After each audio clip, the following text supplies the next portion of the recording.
ముక్కోటి ఏకాదశి పర్వదినాన్ని పురస్కరించుకుని విశాఖ జిల్లా పెందుర్తి ప్రాంతం వెంకటాద్రి శిఖరంపై ఉన్న వెంకటేశ్వర స్వామి ఆలయంలో స్వామివారి ఉత్తర ద్వార దర్శనానికి విస్తృత ఏర్పాట్లు చేస్తున్నారు. ఈ సందర్భంగా ఆలయ ప్రధాన పురోహితులు రామానుజాచార్యులు మాట్లాడుతూ ముక్కోటి ఏకాదశి రోజు ఎవరైతే ఉత్తర ద్వారం ద్వారా స్వామిని దర్శనం చేసుకుంటారో ఆ కుటుంబాలన్నీ ఎంతో ఆనందంగా జీవిస్తారని అన్నారు.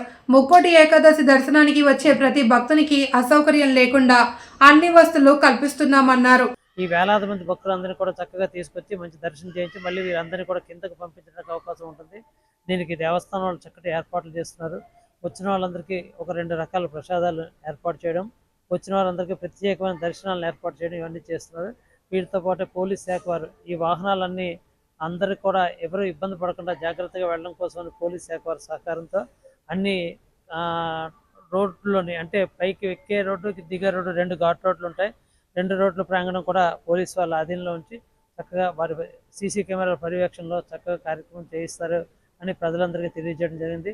దీనికోసం మా వాలంటీర్స్ అందరూ కూడా ప్రత్యేకంగా దేవస్థానం వారి సిబ్బంది అందరూ కూడా క్యూ లైన్స్, బార్ గేట్స్ ఇవన్నీ ఏర్పాట్లు చేస్తున్నారు. వచ్చిన వాళ్ళందరికీ కూడా జీవీఎంసీ వాళ్ళు మంచి నీళ్లను కూడా ఏర్పాటు చేస్తున్నారు. సమాచార కేంద్రం అట్లాగే మెడికవర్ వారు కింద సంవత్సరం ఏర్పాటు చేసినట్టుగా ఒక 2 అంబులెన్స్ కూడా పెట్టుకొని వైద్యులతోటి ఇక ప్రథమ చికిత్స అదే కాకుండా అందరికీ కూడా ఉచితంగానే ఈ వైద్య శిబిరాన్ని కూడా ఇక్కడ ఏర్పాటు చేయడం జరిగింది. దీనికోసం ఈ ఏర్పాట్లు ఇప్పుడు జరుగుతున్నాయి. భక్తులందరూ ప్రశాంతంగా వచ్చి స్వామి దర్శనం చేసుకోవాలని మేము కోరుతున్నాం.